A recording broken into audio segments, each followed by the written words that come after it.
At ngayon mga giliw naming tagapakinig, narito si Lola Sela sa kanyang isa na namang kwento na pinamagatang Bahay ni Tisoy.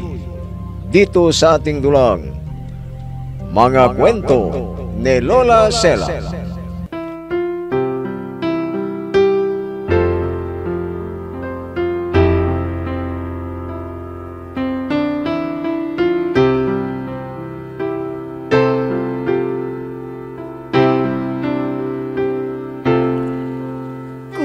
Na kayo, baga apo. Ito na naman ang Lola Sela ninyo. Ang ikukwento ko sa inyo ngayon ay tungkol sa isang binata kinabuhian ng kanyang sariling ina dahil daw sa sobrang pagkabobo. Subalit, tiniis niya yun dahil mahal niya ang kanyang ina. May malasakit sa kalikasan, marunong makisama sa kapwa. Subalit may pamilyang laging kumukutya sa kanya. Pero sa kabila ng lahat, ay mayroon naman siya napakahabang pasensya. Mga apo, diyan lang kayo at sisimulan ko na ang aking kwento.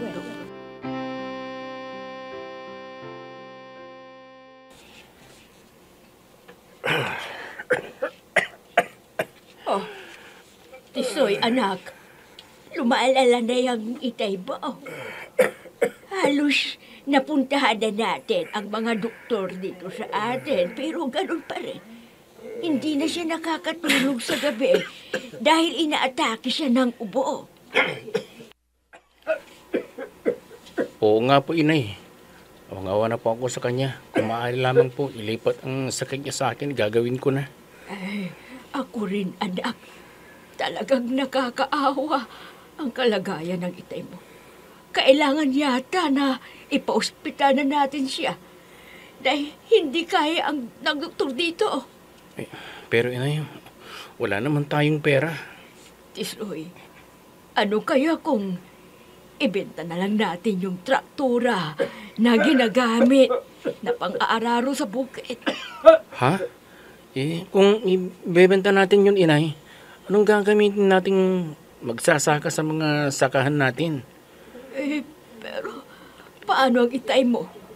Hayaan na lang ba natin ganyan siya?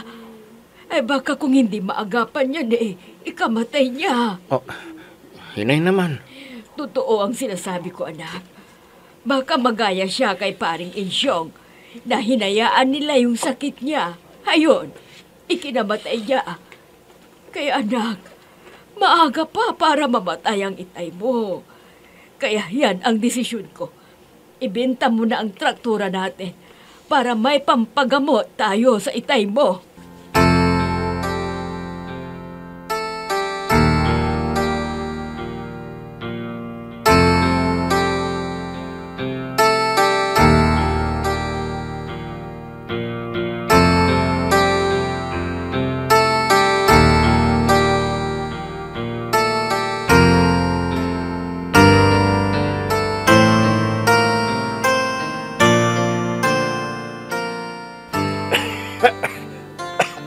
Akang, hirap na ako sa kaubo.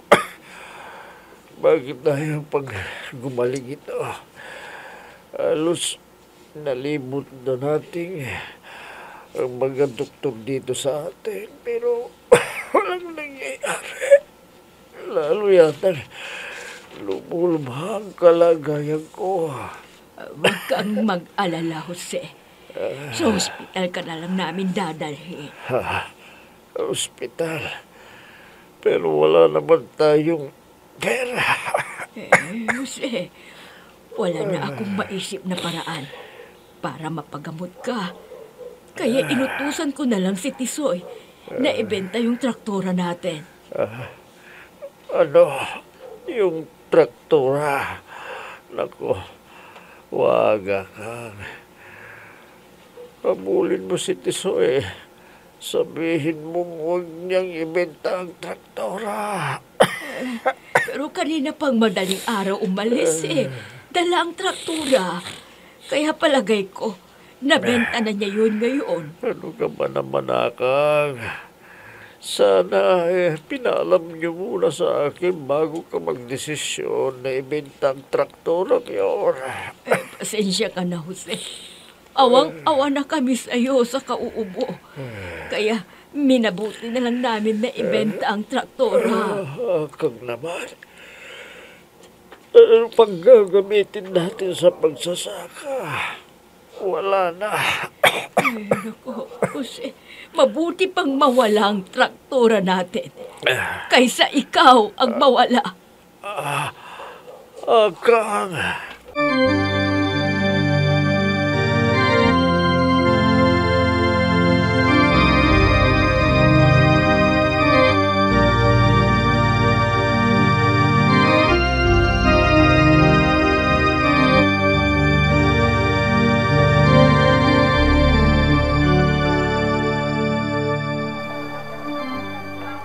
Kanina pa akong daling araw dito sa palengke. Pero hindi ko pa nabebenta itong traktora. Ay wala man lang lumapit sa akin na nagtanong kung magkano. Uwi na yata kung hindi mabebenta ang traktora na ito. Paano naman kasi? Luma na talaga. Kalawangin pa. Boy! Napansin ko, ikaw lang ang hindi nakabenta ng paninda mong traktora. Opo, Lolo. Kailangan ko pa naman ng pera. Ano kaya kung bilhin nyo na para makauwi na rin ako? Gutom na po kasi ako eh. Nako, wala akong pera po. Kaya lang, kung gusto mo palitan ko na lang ng tinda kong maliliit na kahon. Ha? Maliit na kahon? Anong kahon yan, Lolo? Nako, mahiwaga ang kahon na ito po. Wala rin akong nabinta kahit isa. Kaya magpalit na lang tayo ng paninda. Sa'yo na itong mga mahiwagang kahon. At akin na lang yung traktura mo.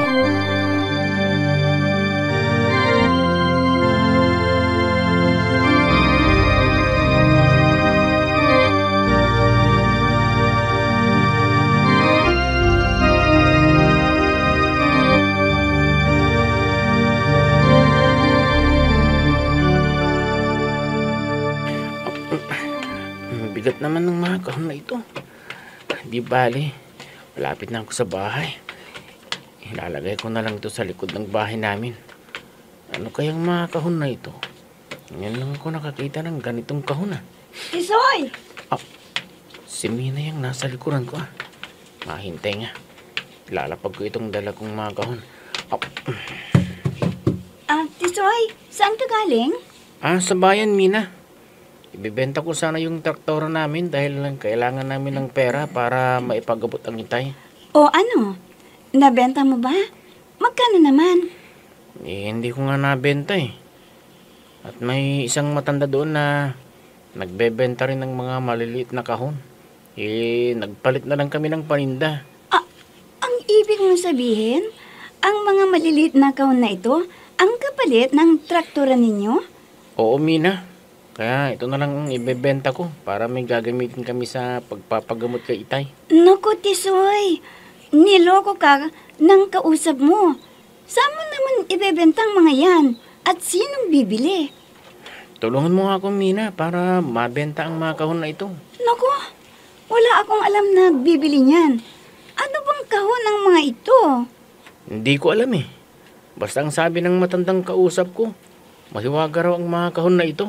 Naku, Tisoy, talagang niloko ka ng sinasabi mong matandang kausap mo.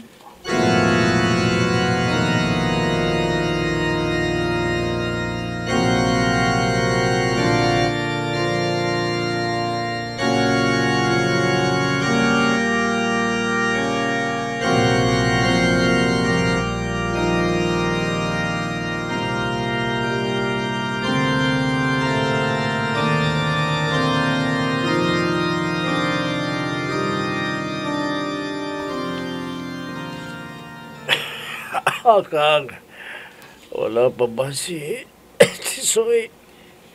Wala pa nga si. Bakit kaya siya natagalan? Kailangang madala ka na sa ospital dahil lumalala na yung ubo mo. Oo. Halos hindi na tumitigil Oo. Inay? Hindi na ako nakatulog. Habang tumatagal humihina ang katawan ko. Nay! Ay, nandito na si Tisoy. Maiwan kita dito Uutusan ko siyang maghanap ng masasakyan natin papuntang ospital. Sige, Hakang. Gusto kong magamot kagad ng ekspertong doktor para gumaling na ang ubugong ito. Oo. Teka. Tisoy, anak, magkano mo nabenta yung traktura natin? Alam niyo, Inay, ako ang unang-unang dumating doon sa palengke. Kaya lang, nakabenta na lahat ang mga paninda ng dala ng mga tao doon. Pero wala man lang lumapit sa akin na magtanong kung magkano ang presyo ng traktora natin. Ang ibig mong sabihin hindi mo nabenta? Nasaan ang traktura natin kung ganoon? Kasi Inay, may lumapit sa akin na isang matanda doon na nagbebenta rin ng mga maliliit na kahon. Ipanagpalit niya ang tinda niyang mga yun sa traktora natin. Kaya ito, mga maliliit na kahon ang dala ko kapalit ng traktora. Ano? Nako, ang traktura natin. Ipinagpalit mo sa mga maliliit na kahon na ito? Ay nako, Tisoy. Ano ang gagawin natin sa mga maliliit na kahon na ito? Nagpaloko ka, Tisoy. Buisit ka. Anong gagawin natin sa mga kahon na ito, Ano? Ang mabuti pa, itapon na lang natin ang mga kahon na yan. Inay! Huwag po! Huwag, Inay!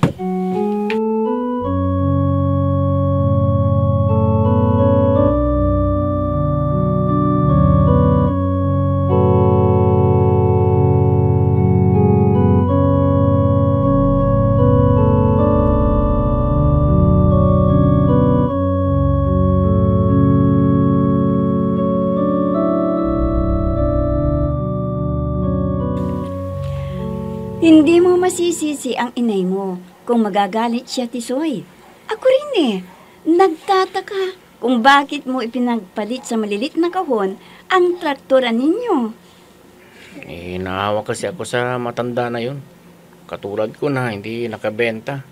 Kaya pumayag ako nang sabihin niyang magpalit kami ng paninda. At hindi mo na naisip kung ano ang kalalabasan ng pagkikipagpalit mo ng paninda? Mas malayong mahal ang halaga ng traktora kaysa maliliit na kahon na ipinalit sa iyo. Hindi ko nga maintindihan ang sarili ko kung bakit pumayag ako kaagad. Nauna kasi kaagad ang awa sa akin Naawa ka sa matanda na sinasabi mo, pero hindi ka naman naaawa sa kalagayan ng tatay mo. Huwag mo na nga akong sisihin, Mina. Kailangan kong tulong mo. Kung paano ko re-resolvehin ang problema kong ito. Wala nang ibang paraan dyan, kundi humingi ka ng tawad sa kanila. Kaya palayas na nga nila ako wala akong alam na matitirahan. Hindi naman pwedeng patirahin ka sa bahay namin dahil pagagalitan din ako ng mga magulang ko. Hindi bali. Patutulog na lang ako sa tabi-tabi. Ang importante, nakakausap kita. O ano, kumain ka na ba? Hindi ba nga O sige, dito ka lang. Hintayin mo ako at dadalhan kita ng makakain mo. Ha? Nakakahiya naman sa'yo. Pero salamat, Mina. Dahil talagang gutom na ako.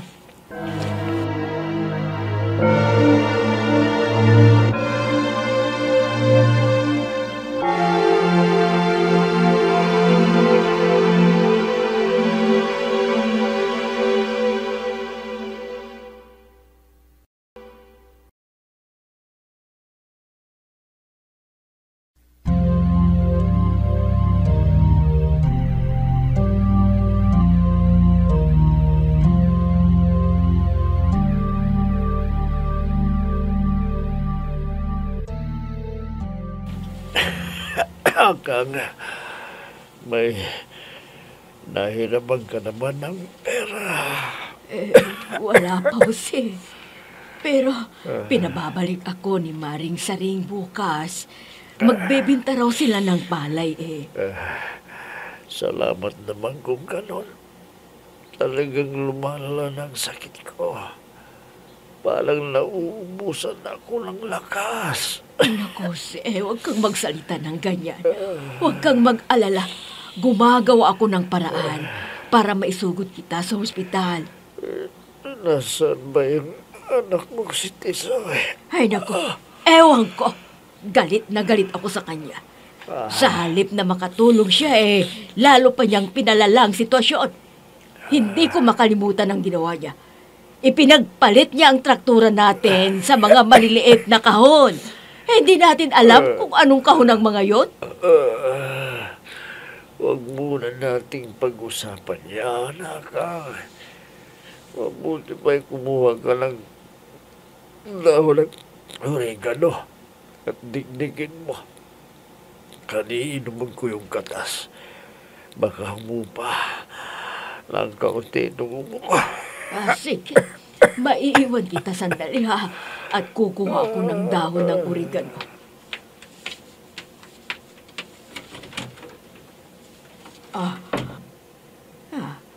Makahingi ng dahon nga ng oregano dyan sa kapitbahay.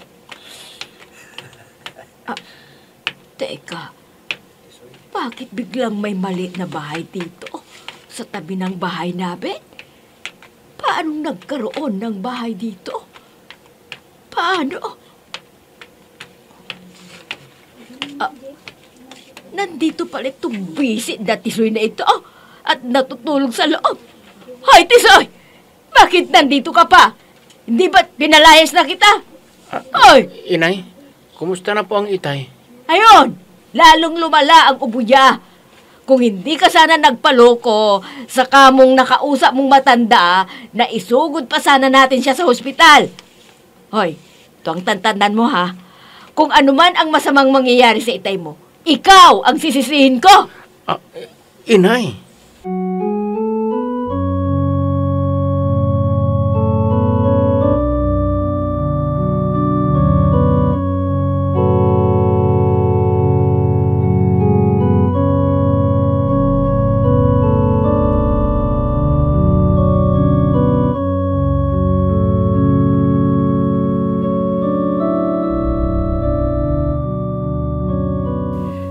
Delia! Halika sandali dito. Delia! Bakit po, Mami? Samahan mo ako at lilibot tayo sa mga sumasaka ng lupa natin. Dahil kukunti pa lang ang nabibigay ng para sa atin. Sige po, Mami. Siya nga pala, Mami. Oh, bakit? May naalala kang pupuntahan at hindi mo ako masasamahan ngayon? Hindi po, Mami. Naalala ko lang yung nakita ko nung isang araw. Bakit? Ano bang nakita mo, Iha? Nakita ko kasi yung anak ni Mang Jose. Nakasakay siya sa traktura nilang ginagamit sa pangsaka. Hindi ko siya nakausap para tanungin sana kung saan niya dadalhin yung traktura. Baka naman dadalhin niya sa kabilang baryo dahil may naganap na bayanihan doon. Hindi po, Mami. Dahil nakausap po yung isang sumasaka sa lupa natin at ang sabi, ibibinta raw yung traktura dahil kailangan daw nila ang pera na pampagamot kay Mang Jose. Ibebenta ang traktura? Anong gagamitin nilang pangsaka? Ewan ko, Mami. Kung ganon, sila ang una nating dadalawin at kukumpirmahin ko kung totoong ibebenta nila yung traktura. At kung totoo, tatanggalin ko na silang tagasaka ng lupa natin.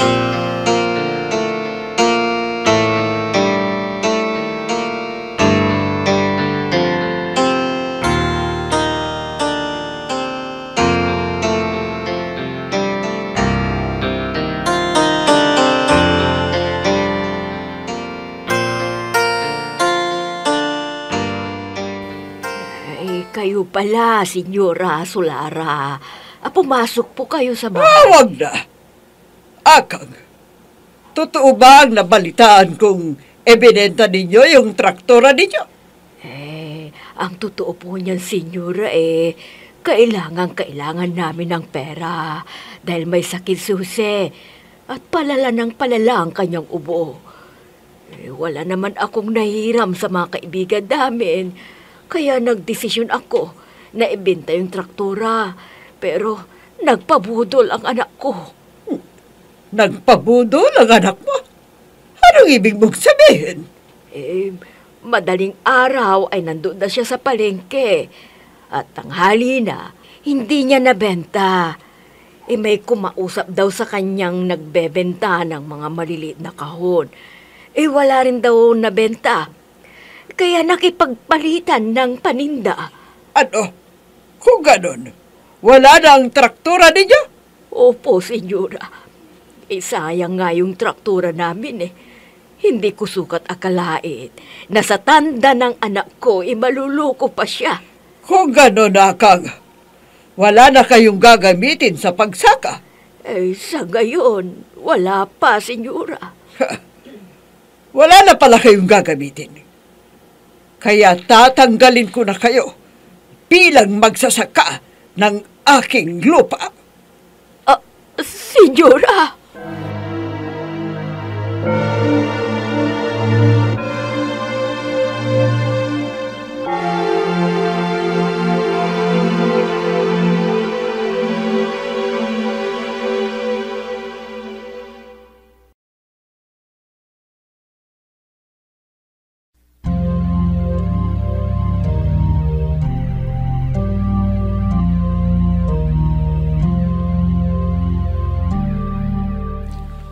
Tuluyan na kayang tatanggalin ni Doña Solara sila Jose bilang magsasaka ng lupa nila.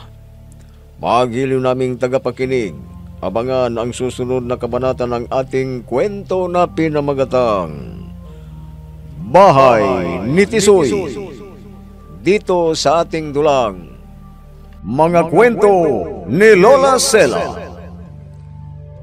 Mga nagbigay buhay sa ating dula: Mayra Abrihal Narnola, Susan Malignem, Ami Diaz, Oscar Ora, Robert D. Guzman, Jun Cabato, Eva Alcoreza. Technical Supervision at Musika, Oscar Ora. Nilapatan ng tunog, Robert D. Guzman. Sa panulat at direksyon, Emma Dalupe. Mga Kwento ni Lola Sela. Inihahandog ng IFRE Recording Studio para sa Pambansang Radyo ng Pilipinas, Bombo Radio, Philippines.